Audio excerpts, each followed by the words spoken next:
Пачобы збіраецца ў Беларусі пачатку верасня, вогненнае пекла ў Харватыі, гіганцкія чэргі на мяжы. І увага, заўтра чакаецца экстрэмальная спёка да плюс 35 і навальніцы. З вас падабайкі і каментары, а мы пачынаем праграму «Белсат онлайн». Сёння раніцай у цэнтры Менску, ў раёне скрыжавання вуліцаў Маскоўскай і Льва Толстога адбылася аварыя з удзелам пасажырскага аўтобуса і цяжкавіка МАЗ. Паводле інфармацыі ДАІ, 51-гадовы кіроўца аўтобуса парушыў патрабаванні знака і павярнуў направа з паласы, прызначанай для руху прама. У выніку сутыкнення МАЗ знёс святлафор, а ў аўтобуса цалкам разбілася лабавая шыба. У момант ДТЗ ў салоне былі пасажыры. На шчасце, у аварыі ніхто не пацярпеў. Медычная дапамога ўдзельнікам здарэння не спатрэбілася. Беларускія аўтапаркі абяцаюць кіроўцам гарадскіх аўтобусаў заробкі да 5000 рублёў, а ў сталіцы нават да 5300.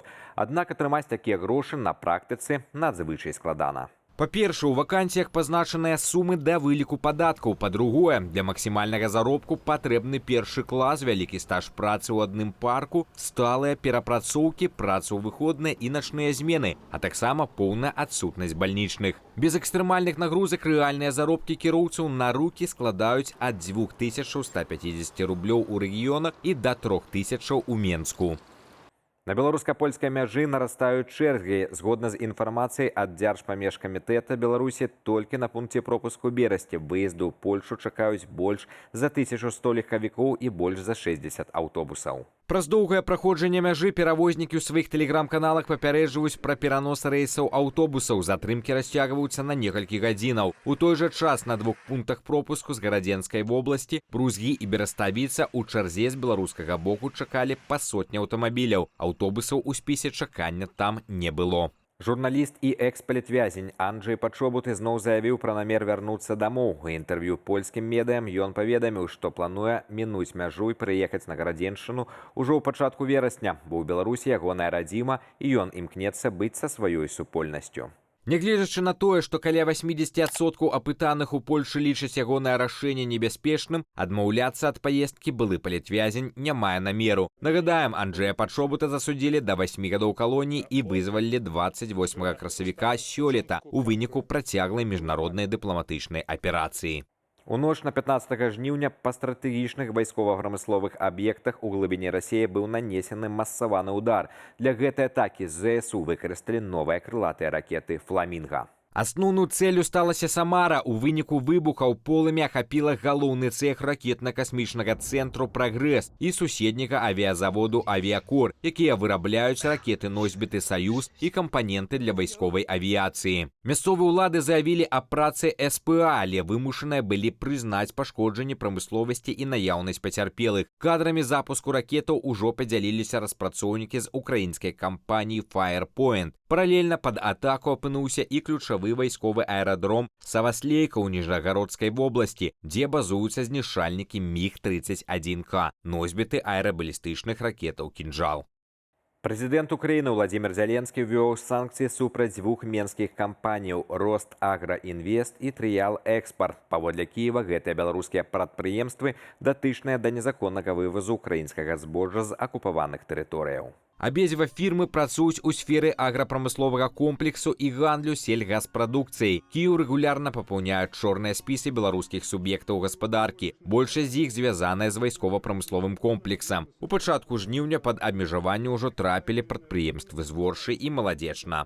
Прыбярэжныя рэгіёны Харватыі ахапіў адзін з найжахлівейшых лясных пажараў у гісторыі краіны. У вогненнай пастцы каля курортных гарадоў Спліт і Омеш загінуў як мінімум адзін чалавек.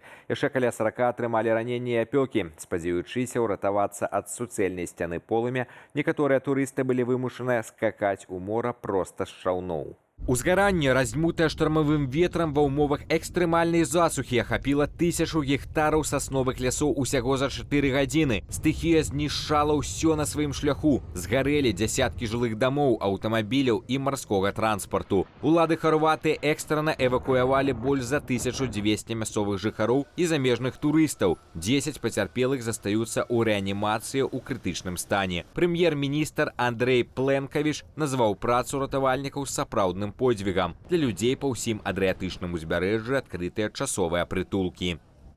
У польскай частцы Белавежскай пушчы ўсяго за некалькі кіламетраў ад беларускай мяжы леснікі знайшлі незвычайнага падарожніка. Падчас абыходу тэрыторыі каля вёскі Грушкі работнік лясніцтва заўважыў на галінцы дрэва чырвоны шар з нататку па-нямецку «Усяго найлепшага з нагоды вяселля».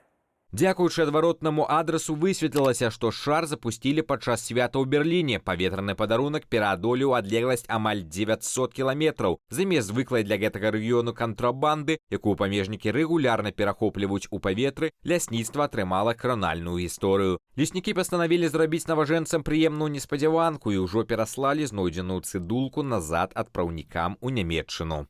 У Беларусі Міністэрства інфармацыі папоўніла спіс экстрэмісцкіх матэрыялаў выданнямі вядомых аўтараў. Пад забарону трапіла кніга Васіля Быкава «Быкаў на свабодзе», а таксама працы Паўла Севярынца, Пятра Рудкоўскага і Ўладзіміра Роўды. Акрамя гэтага, 14 жніўня МУЗ дадало ў спіс датычных да экстрэмісцкай дзейнасці яшчэ 4 чалавек. Цяпер у ім значыцца 6819 асобаў. А ў Менскім гарадскім судзе днямі пачалі завочны працэс супраць вакалісткі гурта «Дымна Лотва» Кацярыны Манкевіч, якую вінавацяць паводле некалькіх крымінальных артыкулаў, у тым ліку за цытата «спрыянне экстрэмізму». Першая ракетка свету Арына Сабаленка ў нядзелю стартуе на прэстыжным турніры серыі WTA 1000 у амерыканскім Сінсінэці. Для беларускі гэта адзін з апошніх этапаў падрыхтоўкі да US Open, які распачнецца ў Нью-Йорку 30 жніўня. Першай суперніцай Сабаленкі стане 22гадовая аўстралійка Талія Гібсан, якая займае 65-е месца ў сусветным рэйтынгу. Цяпер беларуская тэнісістка перажывае не найлепшы адрезак сезону. Нягледзячы на першы радок у свеце, Арына не заваёўвала трафею з лютага, а на нядаўнім турніры ў Таронта выбыла ўжо ў 1/8 фіналу. Сёння 19гадовы беларускі гросмайстер Дзяніс Лазавік згуляў у фінале прэстыжнага турніру iSports Wild Cup у Парыжы. Ягоным супернікам у барацьбе за тытул быў лідар сусветнага рэйтынгу нарвежац Магнус Карлсон. На шляху да вырашальнага раунда Лазавік здабыў сенсацыйныя перамогі над топавымі гройсмайстарамі Нодербекам Абдусатаравым і Хікару Накамурай. Выхадам у фінал беларус ужо гарантаваў сабе прызавыя ў памеры $190 000. У выпадку трыумфу над Карлсонам суму ўзнагароды складзе $250 000. У нядзелю 16 жніўня ў Беларусі захаваецца вельмі цёплае надвор'е, але месцамі пройдуць кароткачасовыя дажджы з навальніцамі. Удзень па паўночна-заходняй палове краіны скажацца ўплыў атмасфернага фронту, які прынясе моцныя парывы ветру і ападкі. Тэмпература паветра ўначы складзе ад 9 до 15 градусаў цяпла. Удзень слупкі тэрмометраў падымуцца ад 25 градусаў на поўначы да экстрэмальных 35 на паўднёвым захадзе. Ужо з пачатку новага тыдня 17 і 18 жніўня з надыходам прахалодных паветраных масаў з Атлантыкі ў краіне істотна пахаладае, а дажджы ахопяць большую частку тэрыторыі нашай краіны. На гэтым мы сёння ставім кропку, ставце лайки і падпісвайцеся на канал. Гэта вельмі важна для прасоўвання аператыўных і незалежных навінаў. Беражыце сябе.